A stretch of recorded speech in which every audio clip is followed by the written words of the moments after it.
Hola, esto es Big Left.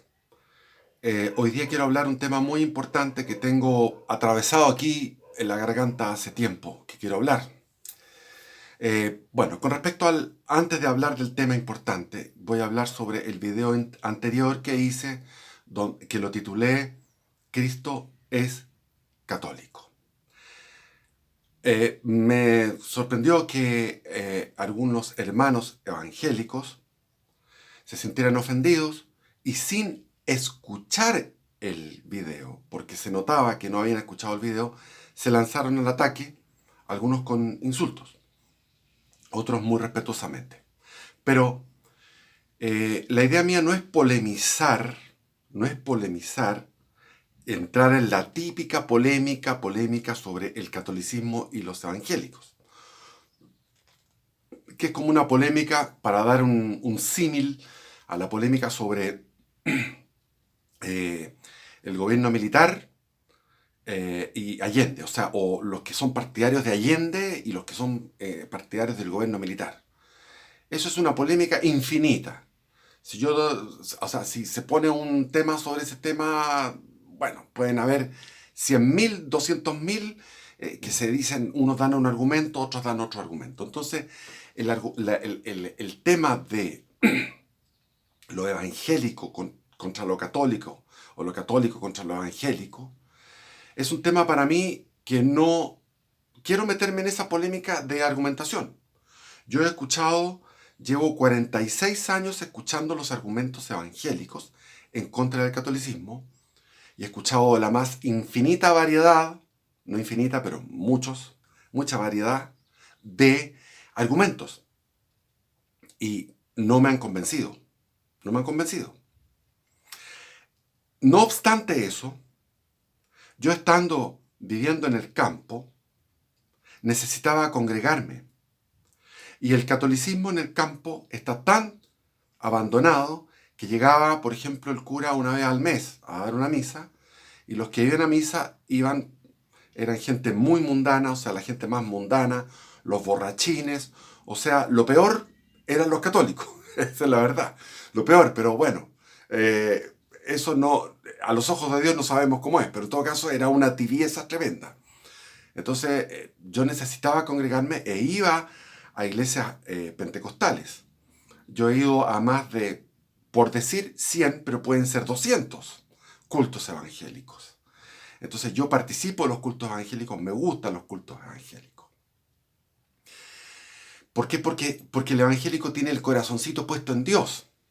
Si uno, por ejemplo, está en un grupo de chat, de WhatsApp, y lanza una opinión a favor de Jesús, una opinión espiritual, ¿quién responde? ¿Quién dice, qué lindo, y empieza a hablar de esto? Son los evangélicos. Porque tienen el corazoncito, a Dios en el corazoncito. En cambio, los católicos no enganchan con eso. No enganchan, andan en su mundanidad. Porque son solamente seres bautizados. Son seres como zombies espirituales que están dormidos. Entonces, yo no puedo entrar a pelear con los evangélicos. Pero les digo, si yo me convierto en evangélico y me voy a bautizar, me bautizo y me meto en una iglesia evangélica, me voy condenado al infierno por toda la eternidad, por pecar contra el Espíritu Santo. Porque a mí el Espíritu Santo y mi investigación, mi escudriñar las Escrituras y todo lo que ha sido mi experiencia, me certifica que el catolicismo es la iglesia, o sea, la iglesia católica es la iglesia auténtica. Pero entremos en materia, entremos en materia. No quiero seguir con esta polémica, entremos en materia.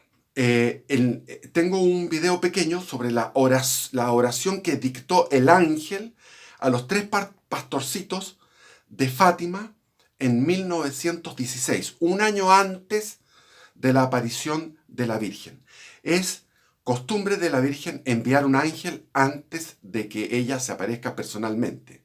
Entonces el ángel se apareció a Lucía, que era la mayor, tenía 9 años en aquel momento, Jacinta y Francisco, los tres pastorcitos. Y les dictó una oración que yo hice un video cortito que lo voy a lanzar también en paralelo a este video. la oración del ángel.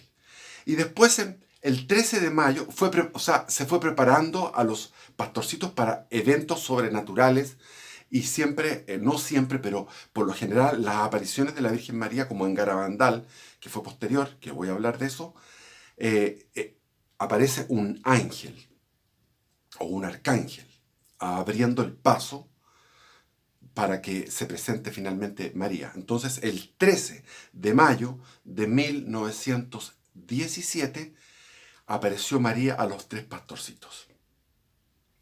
Y de ahí les dijo que se iba a aparecer todos los 13 de cada mes.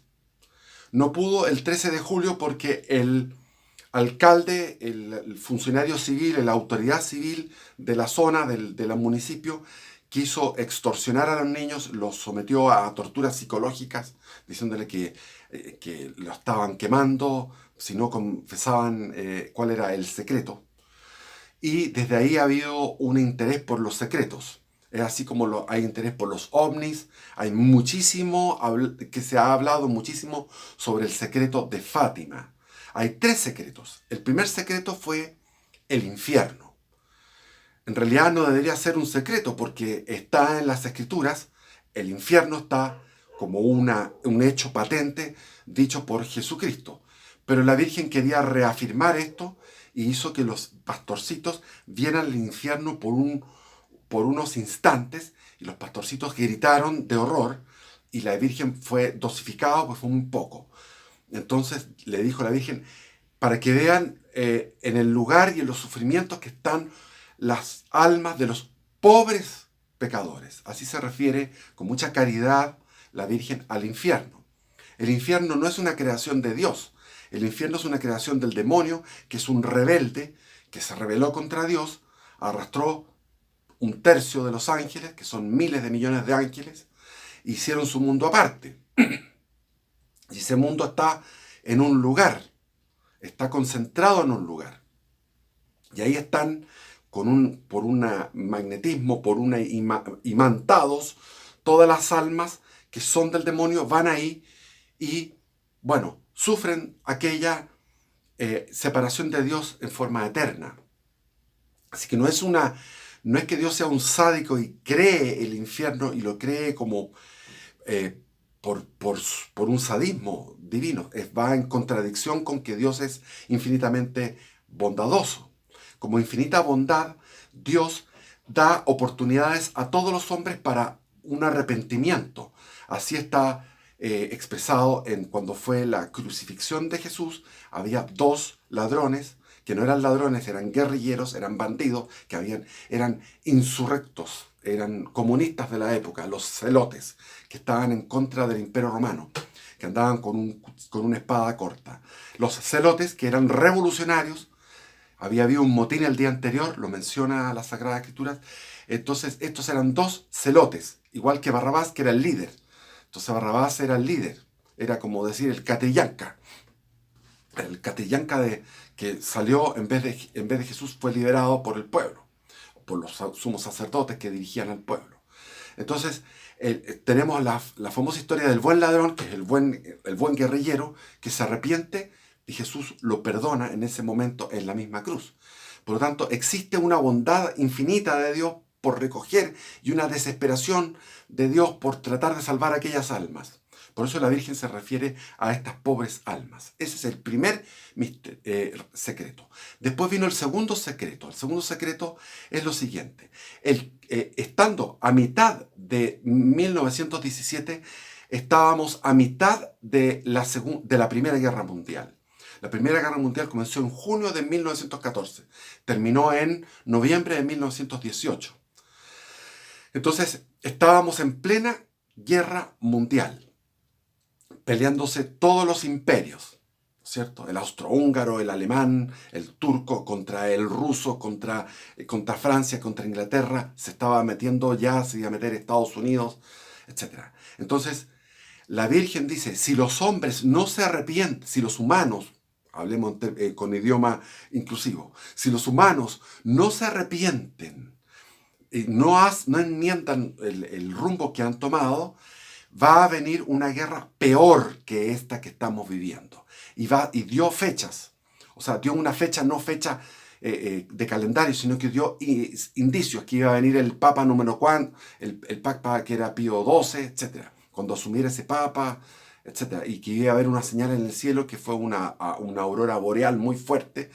Y de ahí vino la Segunda Guerra Mundial. ¿Quién se iba a imaginar que en la mitad de la Primera Guerra Mundial iba a venir después en 20 años, que no es nada, 20 años no es nada, una Segunda Guerra peor? Una Segunda Guerra Mundial peor. Y los pastorcitos decían esto. Entonces, es una cosa que está certificada porque decían estas cuestiones que son profecías notables. Profetizó a la Virgen la Segunda Guerra Mundial, si es que no había una conversión real. Y en ese momento en Europa, sobre todo, estaba en el apogeo de las revoluciones culturales, artísticas, el fauvismo, el dadaísmo, el arte abstracto. Estaban la moda de todos los intelectuales, se fumaban su hashish.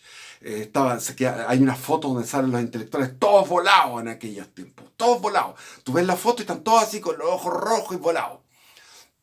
Entonces había toda una explosión. Estaba la Madame Blavatsky, estaba todo lo que era la teosofía, explorando todo lo que era la sabiduría de la India. Entonces el mundo estaba en una revuelta. Estaba Fritz Perls en Alemania inventando la psicología transpersonal. Estaba Picasso, que después llegó Picasso. Neruda empezó a escribir sus poemas, etc. Estaba el Partido Comunista en todas partes, los anarquistas triunfando. Entonces era un momento y después vino lo que fue el fascismo, el nazismo. Entonces todo esto, las purgas de Stalin, todo lo que fue la Revolución Rusa. Entonces eso es el pecado del siglo XX, que el siglo XX es el siglo más creativo del demonio.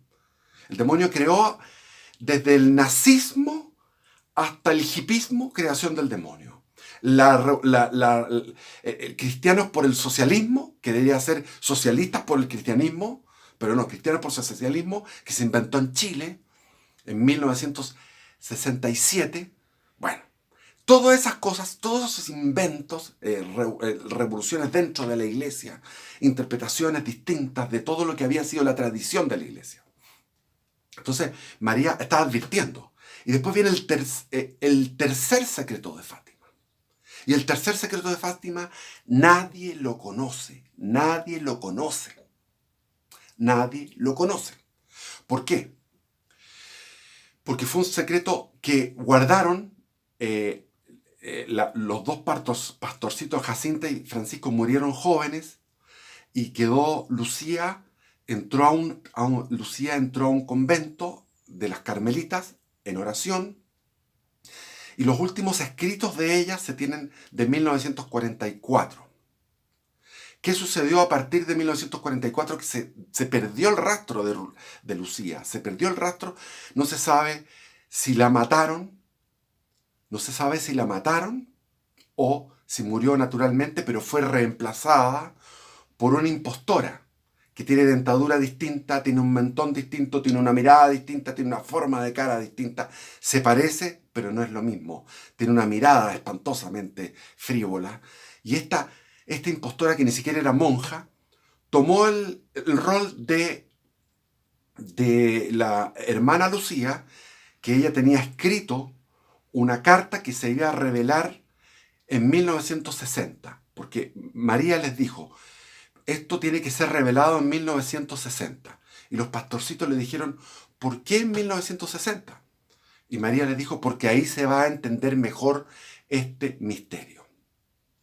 Y el misterio no ha sido revelado porque el misterio fue quemado. O sea, la carta fue, no sé si está guardada, fondeada, quemada, desaparecida. ¿Y a qué se refiere ese tercer misterio? Se refiere a algo que nosotros podemos deducir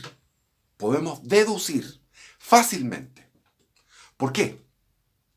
Porque esta monjita, que era la que hablaba con la Virgen, que era la mayor, que tenía 10 años en 1917, Esta monjita no sabemos si la mataron o desapareció y fue reemplazada por una impostora. Esta impostora tiene otra grafía, otra manera de escribir y apoyaba todas las reformas que se hicieron dentro de la iglesia. Entonces hay que entender que la masonería infiltró a la iglesia, comenzó a infiltrar a la iglesia como una planificación a largo plazo para destruir la iglesia desde dentro, desde la cúpula, desde el papado, desde los cardenales, desde los obispos. O sea, la jerarquía católica debe estar infiltrada. Esa fue la planificación de la masonería a mitad del siglo XIX. Y fue infiltrándola poco a poco. Y ya en la década del 50 se produce este hecho de la desaparición misteriosa de esta hermana de Sor Lucía, de Fátima, la que hablaba con la Virgen, la que tenía el tercer secreto. El tercer secreto entonces es el siguiente, lo estoy diciendo yo, me estoy mandando el carril, que se dice en Chile, el carril es, estoy siendo temerario, pero no es tan temerario, es súper fácil de deducirlo. Lo que decía la Virgen era, desde la jerarquía va a venir el anticristo. Porque lo dijo la Virgen en la Salet. Dijo, el anticristo se va a sentar en el sillón de Pedro. Y después lo dijo en Garabandal. En Garabandal sucede lo mismo. Viene un ángel, que es el arcángel Miguel, que le habla a unas, no pastorcitas, unas niñas jovencitas, que eran 4 niñas. Vean Garabandal en internet. Vean Garabandal en internet. Hay una película muy bonita.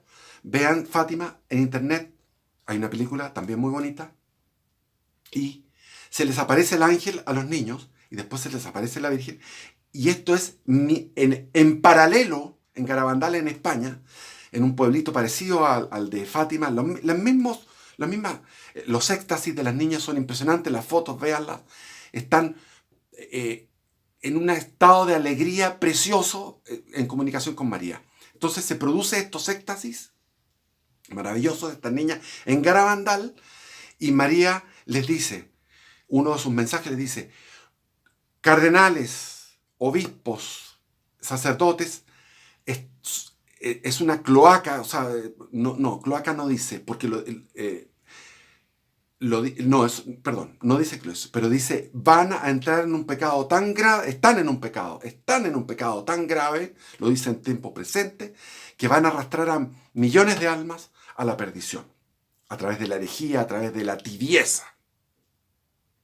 Entonces eso lo dice María en Garabandal. Hay 3 apariciones. La Salet en 1844, después está Lourdes con Bernadette, después está la de Fátima y después está la de Garabandal. Y la de Garabandal, que no ha sido reconocida por la Iglesia, porque la Iglesia ya se apartó a partir de 1960, se apartó, porque en 1960 llega, antes, 1958, por ahí, 59, no me acuerdo fecha exacta, el Papa Roncalli, que es un papa que tiene grado 33 de la masonería. Y lo sucede el Pablo VI, que también tiene grado 33 en la masonería. Es decir, la masonería en su alto nivel, que es luciferino, toma el mando de la Iglesia Católica. Porque el demonio sabe que tomando el mando de la Iglesia Católica es como un ejército.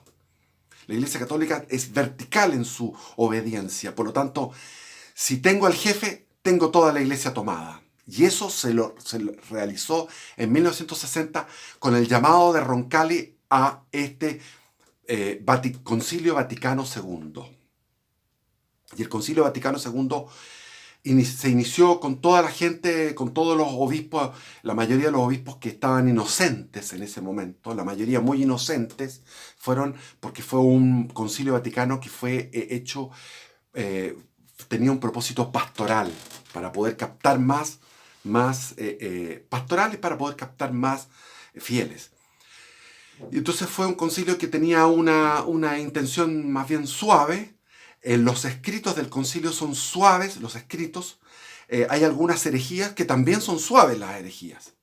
Pero está el espíritu del concilio, que es el problemático. El espíritu del concilio fue el espíritu de una minoría que se llamaba el grupo del Rin, el episcopado del Rin, no me acuerdo cómo es, pero es del Rin, es decir, principalmente alemanes, algunos franceses y belgas y holandeses, es decir, toda esa línea geográfica de obispos que fueron a este concilio con un propósito. Con un propósito. El propósito era transformar la iglesia en una institución progresista. Progresista. Destruir los sacramentos o transformarlo todo. Bueno, largo de hablar eso, pero voy por lo central. Me refiero a progresista para que nos entendamos. Entonces, llegaron estos obispos al Concilio Vaticano II como con una especie de golpe de Estado, donde ellos en el actuar, como típico de la gente de izquierda, tiene muy buen actuar en todo lo que es la organización. Ellos tomaron las comisiones.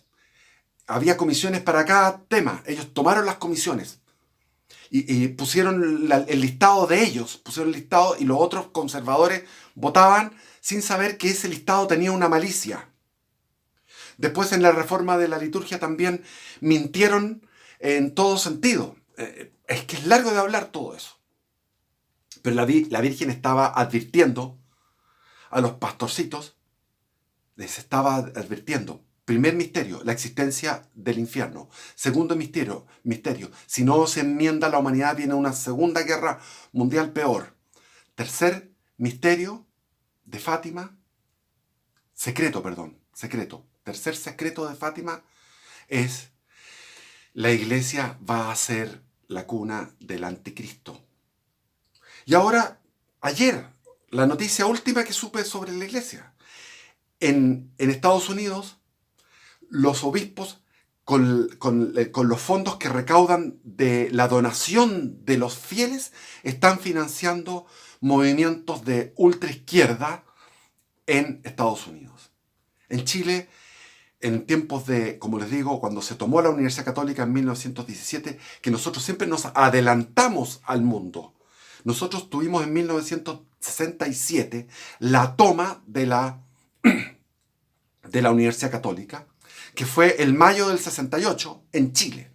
Después vino el mayo del 68. Después vinieron todos los movimientos estudiantiles del 68. Las revoluciones estudiantiles del 68. En Chile fue antes. Se creó esto de los cristianos por el socialismo, que debería ser socialistas por el cristianismo. Bueno, nos anticipamos. Ahora, en octubre, nos anticipamos a lo que pasó en Estados Unidos y en otros países. Pero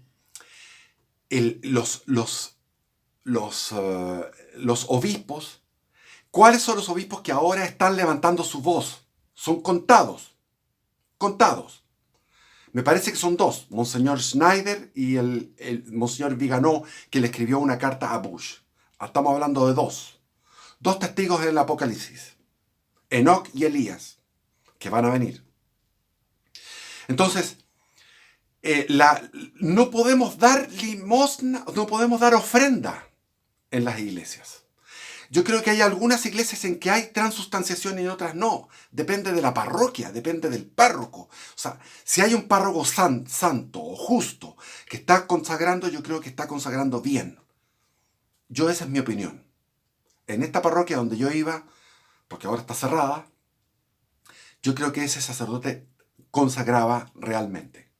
No sabemos, o sea, esto es como un árbol que tú cortas, todavía tiene savia, pero algunas ramas todavía tienen un poco de verde y algunas hojas todavía quedan verdes, pero está cortado el árbol.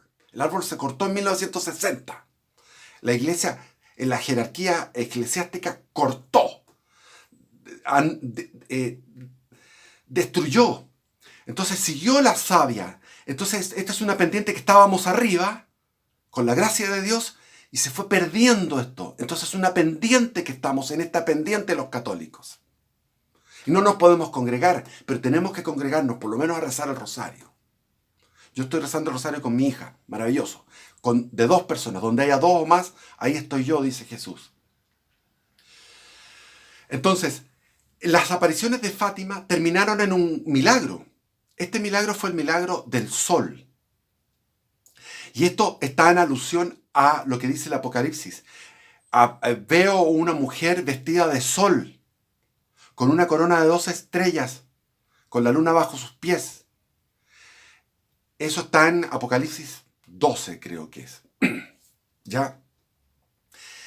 Está mencionado. Esto es literal. En el Apocalipsis es literal. En la mujer vestida de sol. Entonces, el 13 de mayo de 1917 comienzan los tiempos apocalípticos. Ya llevamos más de 100 años. Y el 13 de octubre, que fueron 6 apariciones, el 13 de octubre de 1917 ya la gente se había corrido la voz, iban, creían.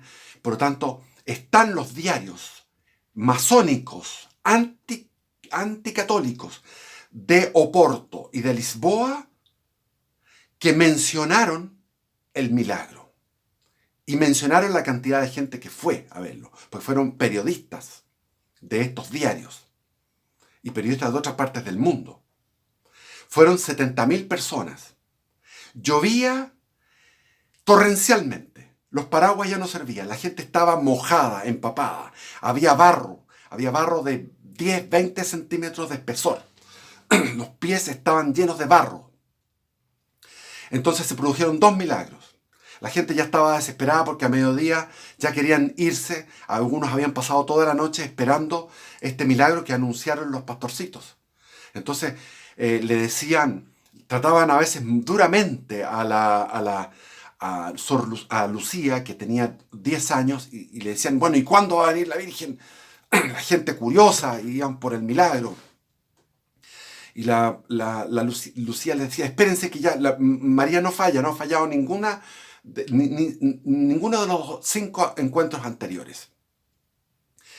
Y se abrió el cielo, apareció el celeste del cielo, en ese lugar. En todos los otros lugares siguió lloviendo, en el entorno de kilómetros siguió lloviendo, porque había un temporal que estaba incluido España, Francia, estaba lloviendo muy fuerte. Era un temporal como son los temporales del clima mediterráneo, que llueve varios días, o 2 o 3 días, o un día entero. Entonces, clima mediterráneo que tenemos en Chile. Entonces se abrió el cielo, y el sol, que no se puede ver con esa intensidad, uno no puede mirar al sol cuando está a mediodía. A mediodía el sol, tú lo miras 2 segundos y no puedes más. Pudieron verlo, y el sol creció, se adelantó, se acercó y bailó, es decir, dio vueltas, hizo unos zigzags. La gente estaba aterrada porque y fueron 10 minutos el milagro del sol. Y después vino el otro milagro. El otro milagro es que la gente quedó seca, su ropa quedó seca, el suelo quedó seco, el barro se secó. Para poder hacer aquel milagro, para poder hacer aquello, se necesita muchísima energía. Se ha estudiado cuánta energía se requería para poder secar a toda esa gente. 70.000 personas, todo ese entorno. Necesitaba una energía, bueno, que es una energía sobrenatural. Ese es el milagro del sol con el cual la Virgen puso su sello. Puso el sello. Después en Garabandal promete un milagro que todavía no se ha dado. Pero promete que viene un aviso. Ese aviso es que todos los seres humanos, de todas las religiones, de todas las razas, de todos los sexos, de todas las edades, todos vamos a tener, en un momento determinado, va a parar el mundo. El auto se detiene, el avión se detiene, todo se detiene, se queda en suspenso por un cuarto de hora, y en ese cuarto de hora nosotros vamos a ver cómo Dios nos ve a nosotros. Vamos a ver nuestro pecado. Va a ser un examen de conciencia. Va a ser el segundo Pentecostés. Porque algunos se van a convertir, al ver su pecado, van a convertirse de su tibieza. Y otros se van a endurecer. Se van a endurecer. Y por los que se endurecen, que van a ser muchos, viene el castigo, la gran tribulación. Eso es lo que dice María en Garabandal. Vean Garabandal, vean Lourdes, vean... Hay películas. Hay una película de Garabandal, una película de Lourdes, una película de Fátima. Bonitas. Lamentablemente en la película de Fátima, al final sale el Papa Juan Pablo II con la Lucía, con la Lucía falsa, con la Lucía que estuvo murió que en el 2005, a los 90 y tantos años, con nada que ver. O sea, esa impostora es una acción mafiosa, diabólica élites, de las élites del Vaticano. Después vino el famoso Monseñor Sodano, que está ahí todavía. Sodano estaba aquí cuando él refugió a los miristas en la Nunciatura, en el 1975. Yo viví eso, yo vi eso. Yo viví 100% aquello, porque fue una experiencia de mi vida que cuando me estrené en este tema. Y Sodano escondió a los miristas, que estaban siendo perseguidos por la DINA, año 75. Bueno, tiro los besitos para las niñas, ya, no se ofendan los hombres. Besitos para las preciosuras. Y vi a Cristo Rey, esto tenía que hablarlo. Espero que lo tomen con la importancia que tiene. Estamos solos, estamos sin jerarquía, no podemos abandonar la Iglesia Católica, somos parte de la Iglesia Católica. Y como les digo yo, si la abandono, me voy a una iglesia evangélica, me condeno porque estoy pecando contra la verdad. No puedo hacerlo. Y eso no quiere decir que los evangélicos estén condenados. No, ellos están de buena fe. Yo iría de mala fe. Pero ellos están de muy buena fe. Bendiciones. Sigan ahí porque ya en estos tiempos el que esté orando es una gracia. Los que estén orando y los que se estén congregando es una gracia. Ya está. Eso sería todo.